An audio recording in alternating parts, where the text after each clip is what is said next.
What's going on, people? We are Tottenham TV. It is international break, and that can only mean one thing. It is time for those unpopular opinions, and we've had quite a few sent through. But before we get into it, not one that was sent through, but one that was brought to our attention last night from Mr. Danny Kiriakou. We got to get into this one. God. We got to get into this one. Bringing that up? We have to, because he brings the unpopular opinion that Judas, Mr. Sol Campbell, better Tottenham captain than Romero. Danny. What do you make out of that? His head's gone, mate. His head's gone. What is he talking about? How can he say that someone who left on a free as our captain, refused to sign a contract, then joined Arsenal is better than a player who won a European trophy for us? I mean, it boggles the mind how anyone could have any sort of positive feeling towards that guy. Worthington Cup winning captain. Oh, was he the captain who won it? Yeah. Oh, I don't care. He did the unthinkable. He is the single biggest traitor in football history. There's no one who is a bit bigger disgrace than Sol Campbell. So how you can even compare him to Romero? I know people have their complaints about Romero and some a lot of valid complaints, but to say he's even comparable in the same stratosphere to someone as despicable as, I don't even like saying his name. I mean, Danny's had a head loss moment in my opinion. I would go as far to say that he is the worst captain in Tottenham history. You can't be called a good captain if one day you're saying you're going to stay at the club, Tottenham boy, come through the academy, built yourself up to captain. You come out in a public, a public way and saying you're going to stay at the club, and the next day turn up at Arsenal signing the contract. Like, seriously, how can anyone say that he was a decent captain for Spurs and better than Romero? And look, I don't even think Romero's been a good captain for Spurs at all. I really don't. He's only been captain for this season, but to say he's a better captain, a worse captain than Sol Campbell, I think is absolute madness. What rubbish Danny is speaking. I promise you, he's speaking absolute jargon, mate. How can anyone say that Sol Campbell was a good captain for Spurs? Danny's just rage baiting, I'm sure of it. He's just rage baiting. How can you have that opinion? How can you have that opinion as a Tottenham fan? I mean, you have to question where his loyalties lie with that kind of stuff. Question loyalties lie, question morals, question a lot of things to say anything positive about Sol Campbell. And let's be real, he's talking about Sol Campbell being a good captain for Spurs. What did he do as captain for Spurs when he was captain here? The first season he was here, we were battling relegation, ended up finishing 16th, which Romero could very well do this season. And for the next 2 or 3 years, we were mid-table mediocrity, finishing 10th, 11th, 12th, around that period. So what did he even do as Spurs captain? I don't know. He got his move to Arsenal. That's what he did. That's all he did. So Sol Campbell can get in the bin. Him as captain and should never be compared to someone like Romero, even though Romero's not even a great captain himself. But he is far better than Sol Campbell. Romero can take us down to the National League. I'd still have him over Sol Campbell. Agreed. Number one as captain has got to be loyalty. Number one. And that's where he comes bottom at. So, worst captain in Tottenham history is Sol Campbell. Let's get into them, though. Let's get into X. And if you let me refresh. You guys have been sending in your numbers. And first one is Steve Poole. He says, if we get relegated, we won't come back up at first attempt. It'll be like a cup final for every other championship club when they play us. I mean, I don't know how unpopular that is. I think it's quite common sentiment, I would say, at the moment, because it's like it was like when we were at Wembley. It was like a massive day out for everyone who came to Wembley to play us because there was a chance to play at that stadium. We had a decent record there, though. We did, but I think especially you've got teams like Lincoln coming to the Tottenham Stadium, and it'll be a massive day out for them, and it'll be a massive opportunity to be on the stage. Exactly, every club will have that feeling. It'll be like a scalp that everyone wants on their head, and I feel like that's the case in the Premier League. True, that we have. That's also true, but the thing is, well, in the Premier League, we're not good enough to deal with it, but also in the Championship, depending on what state we're in, if people are upping our game against us, are we going to be good enough to even handle it? That's the problem. Yeah, we have no idea what the state of the squad's going to look like, what kind of signings we'll be able to get through the door. It's hard to really envisage what Spurs will look like in the Championship. That's the honest truth of it. So as much as I kind of agree with the sentiment, it's still hard to know exactly what it's going to look like. Yeah, it's true. But I think that's the risk you run. We've seen it with other clubs. Once you go down, it's not so easy to go back up. Look at Leicester right now. They're threatening to go down to League One. They were Premier League and FA Cup champions not long ago. And now they're into the abyss, literally. So it's Luton, double relegations. So many clubs, once you fall, you can fall again. It's not a guarantee at all that we come back straight back up if we get relegated. Yeah, I think the worry is not even about double relegation. I mean, that's also a possibility, but just being stuck in that division, not being able to get out of it, because so many games, everyone's desperate to get into the Premier League. The league is always so congested and so tight. It's not so easy. We saw Leeds got stuck there for how long? 16 years, something like that? Yeah, long time. Forest got stuck down there for a long time. To be fair, I think Villa and Newcastle did both of them bounce back pretty quickly. But it's not, it's very possible that if you don't do things correctly, you get stuck there for a while. Yeah, very true. Next up from Owen THFC says that I'd rather lose both Romero and Van de Ven while keeping Vuskovic than keep both and lose Vuskovic. Ooh. I agree with it. I would rather keep Vuskovic and lose Romero and Van de Ven, in my opinion. I think Vuskovic, the ceiling that this guy has, I think is incredibly high. Obviously, Van de Ven has a massively high ceiling, so does Coutinho Romero, and they're much further along in development. But to show what Vuskovic is doing at his age, I think he's going to surpass both. Yeah, Vuskovic is definitely ahead in terms of at his age. Obviously, where were Van de Ven and Romero when they were Vuskovic's age? That's very, very true. I guess it depends on.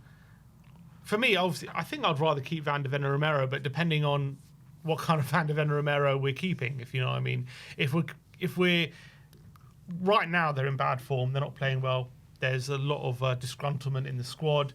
They're not at their very best. They've been out of form for the last, for the last few months or weeks at the very least. And if I'm saying I'm keeping a demotivated Romero and Van de Ven, then obviously I'd rather keep Vuskovic. But if you're saying next season, let's say we get Poch in, Van de Ven and Romero are willing to stay, and they're willing to, they're motivated to be here, and then we're going to get them back to their best, I'd rather take a big fee for Vuskovic and keep both Romero and Van de Ven, for me. If you had to get rid of one of them for Vuskovic, who would it be?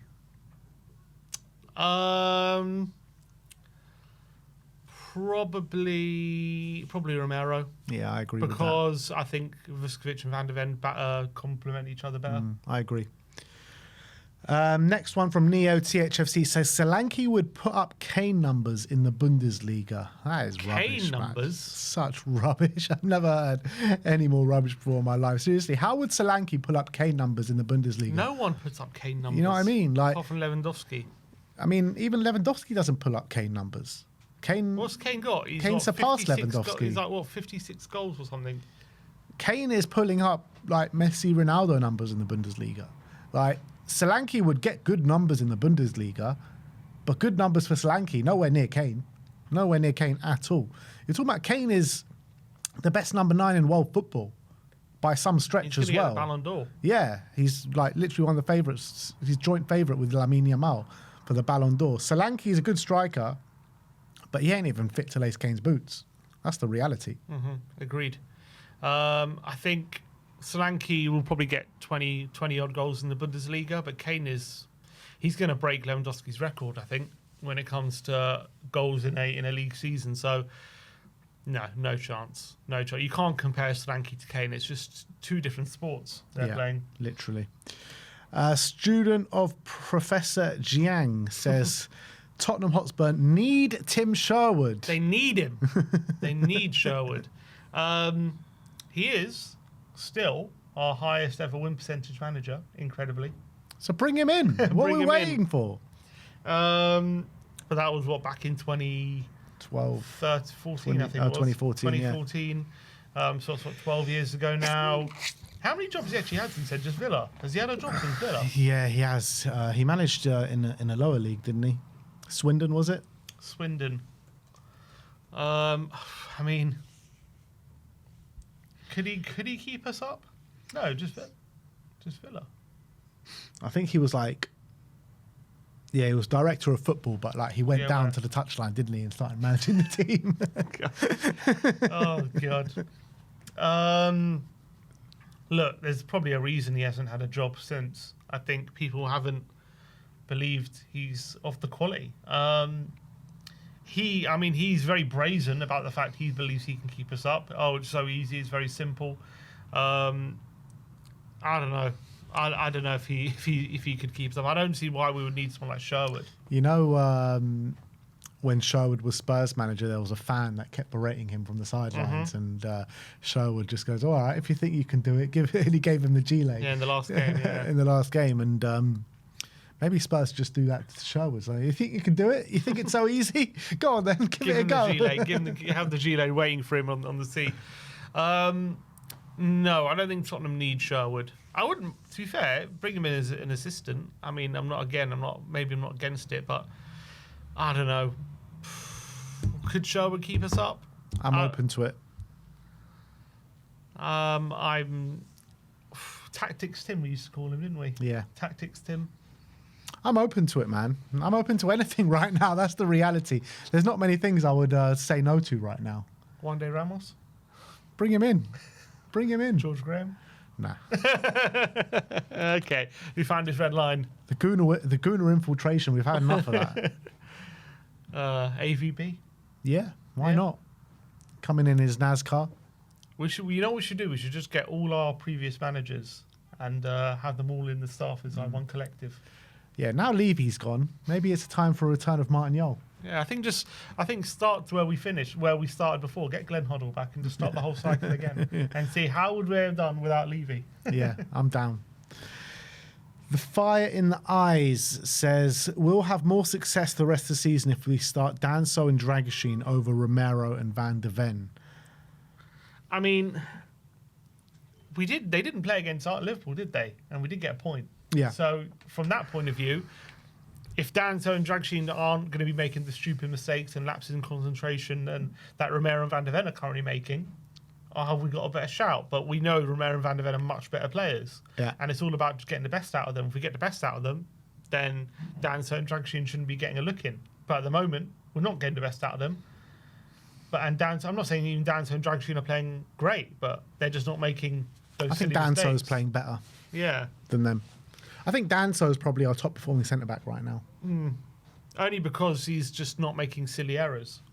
That's like, he's not exactly... I don't think the he's bar's amazing. low. Yeah, Don't get me wrong, the bar's low. Like, Danso and Dragoshin are easier to get at than Romero and Van de Ven. But Romero and Van de Ven... Well, at this moment in time, they're not. Well, yeah. Would you give Danso Dragoshin the keys for the rest of the season? I think I'd be open to it. I wouldn't say no. If a new manager comes in and says this is the way we've got to go, but Romero and Van de Ven's head are not in it, then yeah, look, if your head is not in it at this moment in time with 7 games to go on the cusp of relegation, then you should be playing. That's the reality. So if Danso and Dragoshin's head's more in it than Romero and Van de Ven, then I would start Danso and Dragoshin. The reality, it probably looks like a bit of a hybrid, maybe a Danso with a Romero, or probably Romero. Or a back three, the one we've been doing. Or even a back two, a Danso with a Romero in a back two. I think our best shot is just getting Romero and Van de Ven's head right somehow. Yeah, but I mean, managers, they've probably tried to do it all season, and it's just got worse and worse. So, but why is that? Because the club is in an awful state. So we can't change the club's state in the next 7 games. No, but you get a manager who can instill belief that we can get out of the situation. Who is this mythical creature that you speak of? I don't know. There isn't one. There isn't one. There isn't a manager who can get them playing for the next 7 games. I don't think so. I think there must be. Who? Just because Tudor and Frank have been able to do it doesn't mean no one can. Who? I don't know who. There isn't one. Otherwise, who's going to? Otherwise, we'd all be pining for a certain manager. We're not, because we don't know anyone. But I think you've got more chance of staying up if you get their heads right than playing Dragusin, who I think is not a Premier League centre. I agree with that, but the chances of getting their heads right are, I think, very low right now. I think it's higher than staying with Dragusin. I don't think so. I think it is. How? How do you get their heads right? Who are you going to bring in to get their heads right? I think my point being Romero and Van de Ven not doing well is probably still better than Dragusin. Yeah, I mean, that's why I said maybe go for a hybrid with Danso and one of the others. I think Danso for sure should be starting over all of them. Dragusin I can take or miss, whatever. You're probably right. Romero and Van de Ven is probably better than a Dragusin. But Danso's got to play, even if it's a back 2. If one of Romero and Van de Ven miss out, then so be it. Fine. Manny THFC says, I wouldn't be against our next manager being Amorim. I get his time at United was an ultimate failure, but we have players to suit his system, can learn from his mistakes, and there will be less pressure managing a club the size of us compared to United. I mean, not right now, I would say. You can't bring him in now and say there'll be less pressure. I think he's talking about next full-time manager. I mean, before he joined United, he was obviously very much sought after the job he did at Lisbon. But I would still say no. I thought he was pretty poor at United. He saw, things weren't working and just was so stubborn and didn't want to change it when it was clearly just not working. And he clearly didn't have the right players for that system, but just kept persisting. Albeit, when he did leave United, he left them in a decent position in the league. Yeah, they were like 6th or something. They weren't doing too bad, were they? But then obviously Carrick has done really well since coming in and showed if you change the system. Because he's played to their strengths. Just played the best players in the best positions. That's all he's done, Amorim was persisting with like Bruno in the 8 consistently over the season for no reason. Didn't need to do that. Refused to play Kobe Mainu, who's come in and done really well. Yeah, I don't think I'd want Amorim in. For me, I think it'd be too much of a divisive figure. I don't think he's I think I'd much rather go for someone like Poch than Amorim. Agreed. Jason, I'm not even going to try and pronounce that surname, says, most Spurs fan accounts on X promote negatively amongst the supporter base just for likes and attention. We are our own worst enemies. I know the situation at Spurs is ridiculous, but we should be standing together, though, through this all. I don't know about the Spurs accounts on X, but I agree that we need to be standing together and trying to push this team over the finish line. I wholeheartedly agree with that. Yeah, I think X is a very extreme platform anyway, so you're going to get the negative voices rise to the top and the extreme voices rise to the top. That's just the nature of the platform, and that's what farms the engagement.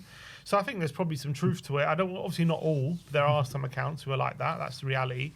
But at the end of the day, there's a lot to be negative about. What can we say? We're currently 1 point above the relegation zone. We're 2 wins in 22.